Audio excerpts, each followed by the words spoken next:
Débat de la semaine pour démarrer, les gars, avec Nairo Quintana, qui est donc vainqueur du Tour des Alpes-Maritimes et du Var en gagnant une étape, et vainqueur du Tour de la Provence et au Col de Nice en gagnant une étape. Est-ce qu'il vous a impressionné? Est-ce que vous l'attendiez à ce niveau-là, Polo? Est-ce que tu le pensais à ce niveau-là être capable de gagner le Var et la Provence? Oui, parce que déjà d'une, parce qu'il l'a déjà fait, et de deux parce que mine de rien, sa saison dernière où c'était compliqué, il a quand même eu des circonstances atténuantes. La vraie surprise, c'est de le voir à ce niveau-là après le vilain Covid qu'il a eu là en début d'année 2022. D'après ce qu'on a pu lire à droite à gauche, ça l'a quand même bien démoli. Du coup, surprenant dans ce sens-là de le voir aussi bon aussi rapidement cette saison. Mais après, encore une fois, il est sur les mêmes bases de ce qu'il avait fait en 2020, avant qu'il ait ses problèmes de genoux. Il avait remporté d'ailleurs les deux mêmes courses. Donc surpris, non, dans le sens où il l'avait déjà fait, Mhm. mais surpris par son niveau de forme, étant donné qu'on l'annonçait quand même bien affaibli encore en janvier à cause de son Covid. Donc on va dire que je suis mitigé. Je suis mitigé, mais je suis pas surpris. C'est ça ta question. C'est exactement ça ma question. Romain. Moi, je suis un peu plus surpris par notamment le numéro qu'il a fait sur le Tour des Alpes-Maritimes parce que il met quand même sur la troisième étape. Je trouve qu'il est vraiment impressionnant, aussi bien dans la montée que dans la descente ensuite. Et je m'attendais pas à le voir faire un tel numéro. Comme dit Polo, il l'a déjà fait, gagner la Provence et le Tour des Alpes-Maritimes. Mais c'était il y a 2 ans, à son arrivée chez Arkea. Si on m'avait dit aujourd'hui, il y a quelques semaines, Nairo Quintana, début 2022, il est aussi fort qu'il y a 2 ans, j'aurais eu peut-être quelques réserves parce que plus les années passent, plus il est censé, entre guillemets, avoir du mal, notre ami Quintana. Enfin, le poids des années, logiquement, on va dans ce sens-là. Et on en a parlé très rapidement la semaine dernière en parlant de la génération 90. Il fait partie de cette génération-là qui n'est plus vraiment la génération dominante dans le peloton depuis plusieurs années. Donc, je ne m'attendais pas à ce qu'il soit aussi dominateur, en fait. Mm. Mais force est de constater qu'il l'a été, qu'il a bien dominé. Et comme dit Polo, c'est en plus à mettre en contexte avec ces 2 semaines qu'il a eues difficiles à cause du Covid pendant l'hiver. Il y a des coureurs qui ont eu le Covid et qui ont fait 4 jours sans vélo. C'est le cas de Pogacar. Quintana, lui, apparemment, ça l'a touché un peu plus durement quand même. Donc, le voir à ce niveau-là, en sachant qu'il est, entre guillemets, pas au top encore, qu'il a été perturbé dans sa préparation, ça forcément, ça donne des idées pour la suite. Après, il y a aussi le fait qu'il y a 2 ans, il nous a fait un début de saison canon comme il est en train de faire, et que derrière, c'est un peu retombé. Il y a eu plein de circonstances. Il y a eu la coupure à cause du Covid. Il y a eu ses blessures au genou à cause d'une voiture qu'il renverse en Colombie et puis de chute sur le Tour de France. Donc, bien sûr, il y a des excuses, mais on a déjà vu un Quintana démarrer fort comme ça et s'écrouler, entre guillemets, sur la deuxième partie de saison. Il y a Chimic Master qui dit qu'il va attendre une vraie concurrence pour juger.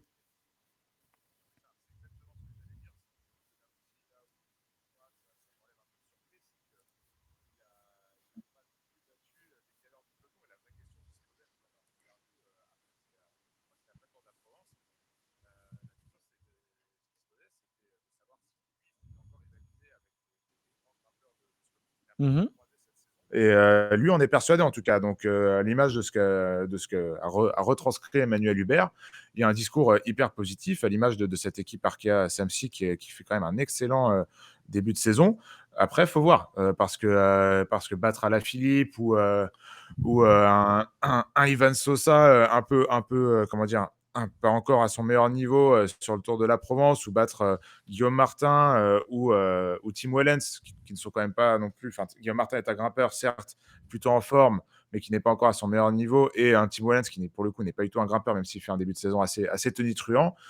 Bah, c'est quand même limité pour juger le réel état de niveau d'un Quintana. Mais par contre, lui, l'adversité, c'est pas son problème et les courses, il les gagne. Donc c'est aussi comme ça qu'on peut voir la chose. Surtout, c'est pas habituel de sa part de gagner autant et d'être aussi fort dès le début de saison. Alors que je voulais dire un grand merci à Val d'Huer, Cyril Guimard, qui a offert 3 subs dans le chat, alors qu'il en a déjà offert la semaine dernière, donc grand prince. Mais en fait, Quintana, il n'est pas habitué à revenir aussitôt dans la saison. De temps en temps, il faisait le Tour de Colombie au mois de janvier, mais plus par solidarité nationale que par réel intérêt sportif. Et finalement, souvent, les premiers objectifs de Quintana, c'est au mois de mars. C'est du Tour de Catalogne, du Tirreno Adriatico, Paris-Nice. Et en fait, depuis son arrivée chez Arkea, il a quand même un programme différent, avec la nécessité aussi pour l'équipe de le faire courir sur des courses françaises pour montrer un petit peu Quintana sur l'ensemble du calendrier. Et ça lui permet d'aller gagner ce genre de course qu'avant, en fait, il ne courait même pas. Avant, Quintana courait quasiment qu'en World Tour. Donc, ça rejoint un petit peu ce que dit Polo. Il est finalement pas habitué à gagner en février. C'est nouveau pour lui.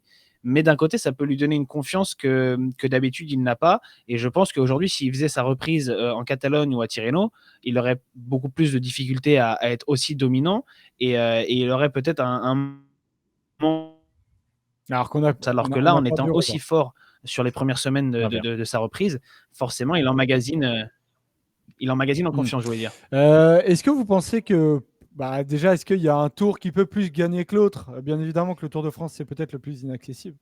Mais est-ce que vous pensez que le Giro ou la Vuelta, plus l'un que l'autre, c'est envisageable?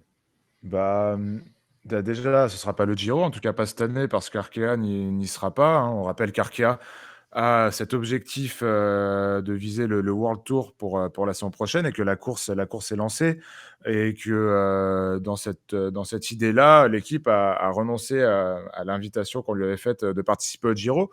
Ouais. Je pense qu'à l'image, en fait, là, je peux quand même rentrer un peu plus dans la stratégie pour moi que Quintana doit adopter. Déjà, il y a une stratégie personnelle. La stratégie personnelle est peut-être que lui pense pouvoir gagner un grand tour et que du coup, il va essayer de le faire. Par contre, à ça, il faut aussi penser à l'équipe et surtout être lucide sur ses capacités. Gagner un grand tour pour Nairo Quintana, je pense clairement aujourd'hui que c'est impossible. Il faudrait des circonstances atteignantes extraordinaires. Et aussi, lié à ça, des adversaires peut-être un peu plus faibles ou des plateaux un peu plus faibles. Donc ça, vraiment, j'y crois pas. Et en plus de ça, cette équipe Arkea Samsic doit cette année mettre des gros points.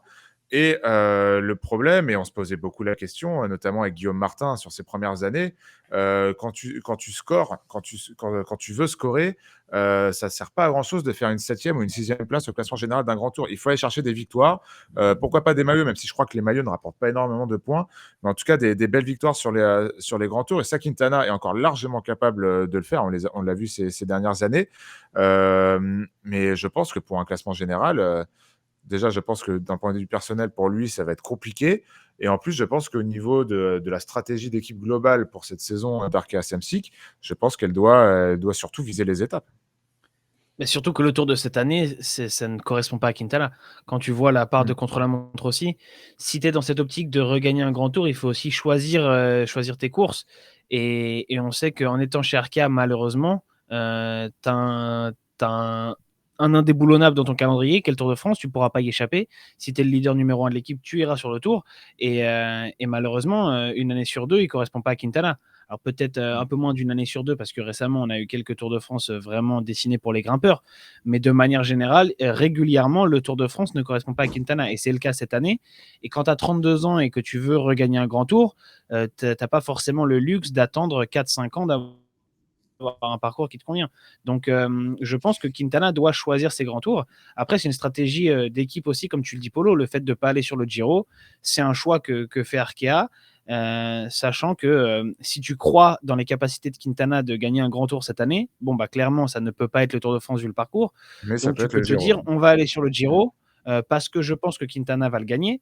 Et si tu es Arkea et que tu gagnes le Giro avec Quintana, ça a quand même, ça laisse une trace quand même importante. Je pense que ça a un impact vraiment pas Ah, mais négligeable. c'est clair. Le fait de ne pas aller sur le Giro, moi, je le prends aussi comme le fait que tu te dis, bon, de toute façon, le Giro, on ne l'aurait pas gagné. Alors, je ne sais pas si c'est la bonne interprétation, mais si tu as totale confiance dans ton leader et que tu sais, compte tenu de ses capacités, que ce ne sera pas le Tour de France qui va gagner, pour moi, tu dois aller sur le Giro.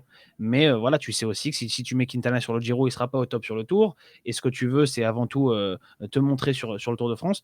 Donc, ce qui reste, c'est la Vuelta, forcément. Renaud et Chimic Master l'ont dit dans le chat. Ils disaient, moi, je pense qu'il peut gagner la Vuelta. Enfin, s'il y en a un, ce serait la Vuelta. Oui. Cette année, Évidemment, je vais quand vous tu vois le mettre parcours du d'ailleurs Tour, ça ne peut être que la Vuelta. la start list théorique de la Vuelta qui arrive, avec quelques beaux noms quand même, donc ça risque d'être compliqué. Après, Paul, tout à l'heure, tu parlais de circonstances. Effectivement, on ne sait pas ce que ces coureurs-là vont faire sur le Tour de France. Certains y participent. Evenepoel, par exemple, lui, il n'est pas sur le Tour, il est que sur la Vuelta. On a Enric Mas qui est prévu sur la Vuelta. On a Pogacar en théorie. Alors là, je le vois pas. Oui, si, il est là. Il est là, voilà. Tadej Pogacar. L'adversité, même sur la Vuelta, Roglic aussi a prévu de la faire. Ça me paraît quand même très compliqué. Quelles sont les circonstances, Ouais. hormis l'adversité? Est-ce qu'il y a d'autres choses? Bah, le truc, c'est que Robin, on parlait tout à l'heure, je me fie vraiment à cette saison 2020 de Quintana, où il fait aussi un très bon Paris-Nice, si je dis pas de bêtises. Il était bon, il a été bon sur toutes les courses qu'il a courues. À Paris-Nice, je crois il gagne l'étape Rennes, hein, si je dis pas Ouais, il de gagne à la Colmiane. bêtises. Ouais, il gagne à la Colmiane. Il était très bon jusqu'à sa blessure au genou. Et qui dit, tu vois, sur un grand tour, un Quintana à ce niveau peut en tout cas en montagne, rivaliser, pourquoi pas avec les meilleurs. Mais le problème, bon, Joseph, tu citais un peu la start list éventuelle de la Vuelta. Il faudra quand même attendre parce qu'il y a quand même 2 grands tours et des programmes, des éventuelles blessures, des éventuels faits de calendrier qu'on n'a pas encore. Donc on verra si un Pogacar, un Roglic, un Almeida, un Evenepoel, Enric Mas, ils vont vraiment. Mais encore une fois, si ces gars-là y vont, même si Quintana fait une saison au moins du niveau d'où il était en 2020, d'où il avait l'air d'être en 2020, je pense que même ça, c'est pas suffisant. Tu parlais du Giro tout à l'heure, Robin. Moi aussi, je pareil. Emmanuel Hubert dit que Quintana veut gagner un grand tour et que lui, il croit à fond en lui. Si tu crois à fond en lui, tu l'envoies cette année sur le Giro. Mais il y a aussi ce problème d'avoir une visibilité importante sur le Tour de France. Et je pense que voilà, la réponse en fait à notre question, elle est là. C'est que cette année, en plus d'avoir qu'il y ait une importance de visibilité sur les courses et sur les plus grandes courses au monde, notamment le Tour de France pour une équipe française, il faut aussi une obligation de résultats ponctuels, notamment sur des victoires d'étape, hein, parce que je pense vraiment que c'est l'objectif principal d'Arkea sur chaque grand tour auquel elle va participer cette saison. Et rien qu'en ça, en plus de ce refus de participer au Giro, bah, ça montre en fait à quel point Quintana, à mon avis, n'aura pas la latitude pour jouer général cette saison. Même s'ils veulent en tout cas, s'ils veulent nous faire croire ou lui faire croire même en interne le contraire, ça en prend pas le chemin, quoi. Mais c'est surtout que tu fais la liste des candidats à la Vuelta. Bon, la plupart vont sortir en post-Tour de France. Le problème, c'est que Quintana aussi, il pourrait faire le choix de ne préparer entre guillemets que la Vuelta, ou alors peut-être qu'il fera le choix d'aller sur le Tour de France seulement pour viser les étapes. J'espère que ce sera le cas, mais malgré tout, ça reste un grand tour de 3 semaines à encaisser. Même si tu y vas juste pour jouer les étapes, ça reste une préparation qui n'est pas optimale, je pense. Il vaut mieux se préparer en faisant le Tour de Burgos, quelques courses au mois de juillet, mais un peu tranquille en Autriche ou ailleurs. Ce que font les gars qui enchaînent, par exemple, Giro et Vuelta. Quand tu fais le Tour de France, tu as quand même une grosse contrainte. Et ensuite, c'est le cyclisteur qui le dit très bien dans le chat. Il dit, vous oubliez que Quintana, il lui manque que le Tour de France. Gagner un énième Giro ou Vuelta, il s'en fout. Bon, alors ce serait pas non plus un énième Giro ou une Vuelta, puisqu'il n'en a que un de chaque. Mais c'est vrai qu'en fait, il est un peu obnubilé par le Tour de France depuis toujours, Quintana. Et d'ailleurs, quand Manu Hubert parle des ambitions de Quintana, il parle du Tour de France. Il dit que Quintana ne pense qu'à ça et se pense encore capable de le gagner. Et il dit d'ailleurs, il devrait peut-être y aller en ayant un peu moins de pression, en se mettant un peu moins la pression à lui-même. Mais Quintana est vraiment obnubilé par ça, par ce maillot jaune qu'il n'a jamais porté, face au Tour de France où il a terminé, je crois, 3 fois sur le podium. Donc forcément, il ne voit que par ça et peut-être qu'il lui manque aussi une part de lucidité. Je le mets là, pour les viewers, les résultats de Nairo Quintana sur les grands tours. Il a participé en 2013, il fait 2e. En Ouais. 2015, il fait deuxième. En 2016, il fait troisième. Et après, Ouais, il ça fait s'arrête là pour les podiums du 12, Tour. 10, 8, 17 et 28. Ouais, j'avais noté Le exactement problème, pareil. Et c'est si tu regardes sur les autres, c'est pareil. Tu vois que sa dernière victoire en Grand Tour, donc c'est 2016 sur la Vuelta, c'est il y a plus de 5 ans. Son dernier podium, c'est sur le Giro 2017, pardon, il fait deuxième. Donc là encore, il y a plus de 4 ans, enfin il y a bientôt 5 ans. Donc tu vois quand même que ces résultats-là qu'il ambitionne aujourd'hui, en fait, il ne les a pas fait depuis plus de 5 ans. Moi, un podium pour Quintana sur un Grand Tour, je pense que c'est faisable. Il a fait quatrième de la Vuelta en 2019 avec Movistar, sa dernière saison avec eux, à 50 secondes du podium et de Pogacar. Tu me dis Quintana fait troisième de la Vuelta cette année. En voyant ses performances actuelles, j'ai envie d'y croire. Mais aller gagner un grand tour, malheureusement, je pense que c'est un peu trop haut. Après, Ouais. il y a une chose qui est vraie, et Paul en a parlé tout à l'heure, c'est que quand tu vois les performances qu'il fait aujourd'hui, il n'y a pas de raison de ne pas y croire. Et c'est vrai que si à la place de Quintana, c'est peut-être un coureur un peu plus actuel, peut-être un coureur plus jeune, si c'est Carapaz ou Daniel Felipe Martinez ou même un Sergio Higuita qui fait le début de saison qui est en train de nous faire Quintana, peut-être que notre analyse est différente et qu'on se met à considérer ce gars-là comme un candidat crédible pour un grand tour. Ouais, mais tu l'as dit aussi, hein, 32 ans, 60 kilomètres de chrono. Au bout d'un moment, tu sais, factuellement, il a plus performé, tu l'as dit, sur un classement général de grand tour depuis 5 ans. Factuellement, il y a pas non plus des bonnes raisons d'y croire, mis à part le discours, son discours et celui d'Arkea Samsic. Et ses résultats malgré Hem, tout. Le fait hein qu'il est et en train c'est de faire un truc qu'il n'a jamais fait à part en 2020 et derrière il avait été face, un peu coupé dans son élan. face à une concurrence qui sera peut-être, 5 fois moins élevée que ce qu'il aura. Moi, j'y crois pour le coup, j'y crois vraiment pas, mais et je pense de toute façon que naturellement, je pense dès les premiers jours, notamment du Tour de France, même s'il arrive en pleine forme jusque-là, je pense que de par la course et de par la différence de niveau avec ses adversaires, je pense qu'il reprendra vite où sont ses intérêts, où sont ceux de son équipe. Puis surtout, que ce soit sur le Tour de France ou la Vuelta, tu l'as dit, enchaîner la Vuelta, après un Tour de France qu'il a, en tout cas, l'ambition de jouer à fond, ça risque quand même d'être compliqué. Une Vuelta où tu as presque 60 kilomètres de contre-la-montre aussi, si mes souvenirs sont bons. Moi, le podium, ce serait mieux pour moi, ce serait la victoire, j'y crois pas du tout, que ce soit sur l'un ou sur l'autre. Et un podium, ce serait un résultat inespéré, de mon point de vue. Surtout, Je ça vais, voudrait dire beaucoup pour Arkea, hein. On parle de victoire et tout, mais imaginons quand même Arkea qui claquerait Ouais, ce serait énorme. On t'a un peu perdu, Robin, donc du coup, une énorme performance j'enchaîne. On t'a pour un une peu équipe. perdu, Robin. On t'entendait pas, Ça j'enchaîne. marche. Juste pour vous montrer cette stat-là qui était intéressante, c'est sur le Dico du Tour, qui porte très bien son nom pour le coup en termes de statistiques. Les vainqueurs les plus âgés depuis 1947. Et donc, du coup, Cadel Evans, qui avait gagné un grand tour à 34 ans. Et derrière, donc, on voit qu'en gros, dans le top 10, le dernier, c'est Christopher Froome à 32 ans. Pas mal de coureurs ont gagné à 32 ans. Geraint Thomas, Bradley Wiggins, Bjarne Riis, Coppi, Ouais. Sastré. Mais les trois quarts étaient effectivement des énormes rouleurs, notamment. Ça me paraît compliqué sans cet aspect-là, surtout de viser un grand Ah bah, tour. ou alors des Comme circonstances, hein, Sastré. on en parlait tout à l'heure, mais Sastré, voilà, a eu des circonstances avec la Mhm. CSC.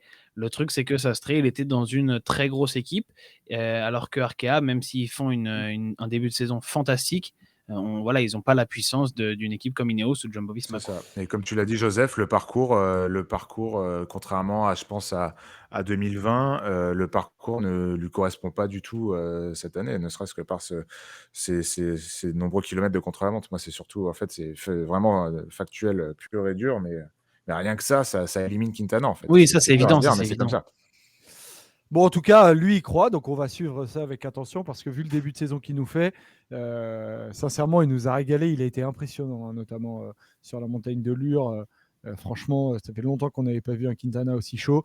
Et puis, tout simplement, ça fait, je sais pas vous, mais moi, ça me fait juste plaisir de le revoir à ce niveau-là, en sachant l'année 2020 qu'il a eu.